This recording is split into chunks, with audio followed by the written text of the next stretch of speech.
ব্যাপার হয়েছে মানে একটা ছোট গল্প আর কি। দুই লোক রাস্তায় দাঁড়িয়ে ঝগড়া করছে, তো এর মধ্যে একজন লোক দেখে দাঁড়িয়ে গেছে, কি ভাই আপনাদের ঝগড়ার কি কারণ? বলে দেখেন আসলে লোকটা একটু কেমন যেন, একটু বোকা টাইপের বা পাগল টাইপের।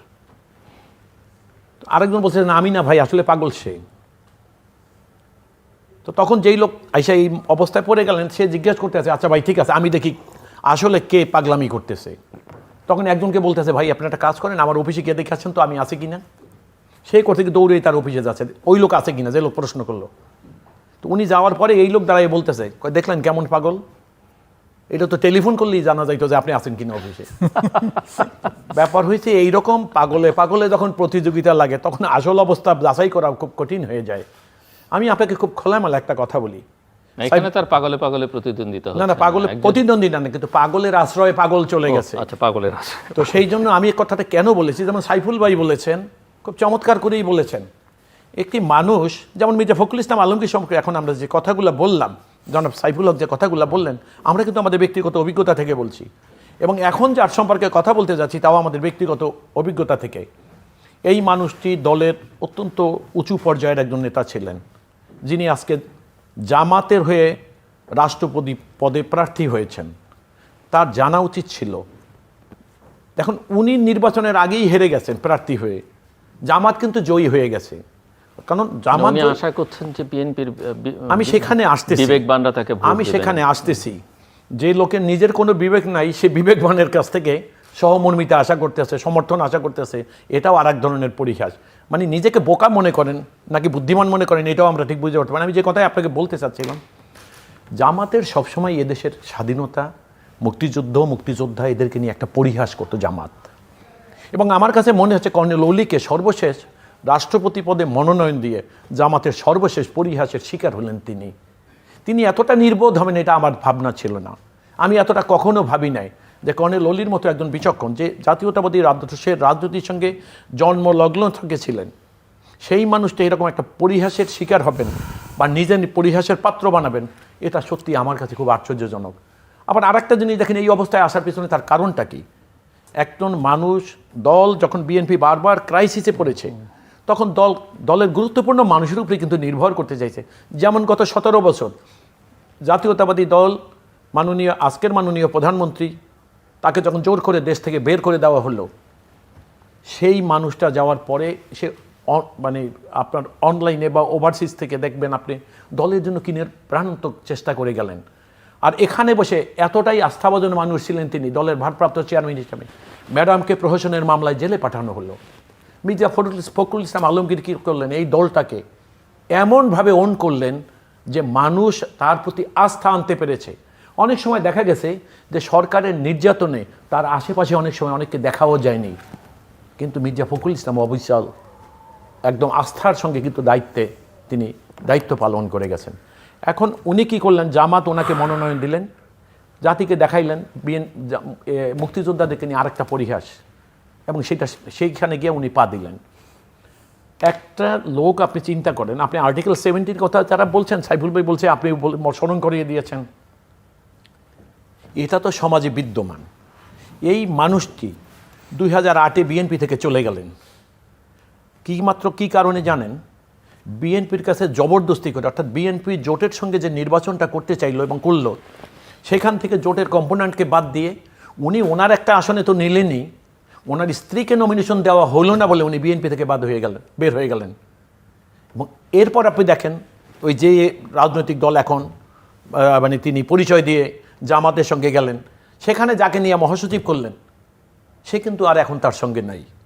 আপনি লক্ষ্য করেছেন অনেকেই তার সঙ্গে তাদেরকে সে বের করে নিয়ে গেছিলো বিএনপি থেকে, খুবই অল্প সংখ্যক, তারা কিন্তু তাদের সঙ্গে নাই। এখন মুশকিল হলো এই যে জামাত ওনাকে মনোনয়ন দিয়েছে, জামাত দেখিয়েছে যে জামাতের বর্তমান যারা জামাতের নেতৃত্বে তাদের প্রতি মুক্তিযোদ্ধাদের অনেক আস্থা। এবং আপনি দেখবেন জামাতের যারা সংসদে নির্বাচিত হয়ে আসছে এবার, তারা অনেকেই কিন্তু ইভেন যাদের 1971-এর পরে জন্ম, তারাও বাংলাদেশের সংসদে দাঁড়িয়ে বলে আমরা মুক্তিযোদ্ধা ছিলাম। কেউ কেউ কারো বাবা মারা গেছে 1971 আগে, সেই লোক বলে আমার জন্ম 1971 স্বাধীনতার সময়। কেউ বলে আমার বাবা, একজন সংসদ সদস্য সংসদে তার বাবা মারা গেছে 1974 সনে, সেই লোক বলে আমার জন্ম স্বাধীনতার। এই যে বিষয়গুলো, অর্থাৎ জামাতের মধ্যেও একটা প্রবণতা লক্ষ্য করবেন যে তারা এখন মুক্তিযোদ্ধা হতে চায়। এটার কারণটা হলো এই যে তারা স্বাধীনতা বিরোধী। তাদের মানে ওই যে জামাতের একটা দ্বিচারিতা দেখবেন আপনি, যে তারা মুখে যা বলে অন্তরে তার ধারণ করে ঠিক তার ভিন্নটা। ইভেন সংসদে আপনি দেখেন তারা যে আচরণ করে, রাস্তায় আচরণ করে ভিন্নতা। আপনারা এমনভাবে, এবং আপনি দেখবেন তাদের এই কর্মকাণ্ড আমি লক্ষ্য করেছি যে স্বৈরাচার যা করত এবং যত তাড়াতাড়ি যেভাবে স্বৈরাচার শুরু করেছিলেন, ওনারাও ঠিক স্বৈরাচারের থেকে পিছিয়ে নাই। তারাও কিন্তু স্বৈরাচারের মতো এই সংসদ শুরু হওয়ার আগেই তারা শুরু করতে। মানে একটা কথা দেখেন, আপনি নির্বাচন করলেন সংসদ ভেঙে যাওয়ার কারণে, নির্বাচন করলেন সংবিধান অনুসারে, আবার ওত পরে বলতে আসেন জুলাই সনদ অনুসারে ওত পড়তে হবে, সেই অনুসারে নির্বাচন করলেন না। বিএনপি 6 মাস এখন হয় না, এই মাত্র 16 তারিখ 6 মাস হবে।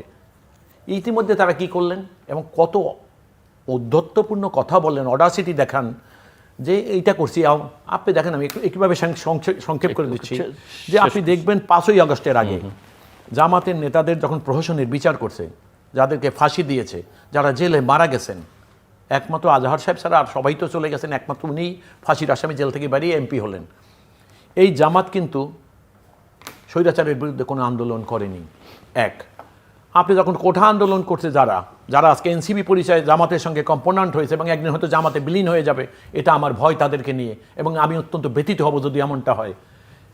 তারা কি করলেন, তারা ছাত্র সংগঠন অর্থাৎ সরকারি ছাত্র সংগঠনের পরিচয়ে তারা কোঠা আন্দোলন করলেন।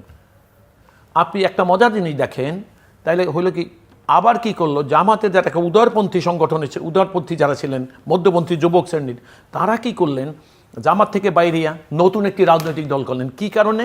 তারা বুঝাইল যে পুরনো ধ্যান ধারণার জামাতের সঙ্গে আমরা নাই, কারণ আমরা আধুনিক শিক্ষায় শিক্ষিত। যেটা হলো এই কোঠা আন্দোলনে তারা কি করলেন, একদিন শুধু দলের একজন নেতাই স্টেটমেন্ট দিয়ে বললেন যে সরকারের কাছে আমাদের এই 5 দফা এবং তার মধ্যে এই কোঠা আন্দোলন আপনারা মেনে নেন। তো এইরকম প্রহসনের রাজনীতি যারা করে অলির সেখানে এসে একটা মতিভ্রম হবে আর সেই অপকর্মের সঙ্গে সেও সামিল হয়ে যাবে, এটা আমাদের কাছে যতটা আশ্চর্যজনক, আমি মনে করি ওনার জন্য ব্যক্তিগতভাবে এটা অনেক ব্যথার বিষয় হওয়া উচিত। উনি অনুশোচনা করা উচিত এবং উনি এটার থেকে শিক্ষা নেওয়া উচিত। আমি মনে করি ওনার যদি সংশোধন হওয়ার সুযোগ থাকে, তাহলে আমি মনে করি তার সংশোধন হওয়া উচিত এবং মানুষের কাছে বলা উচিত যে আমি ভুল করেছি, আপনারা আমাকে গ্রহণ করেন বা আমি আগের অবস্থায় ফেরত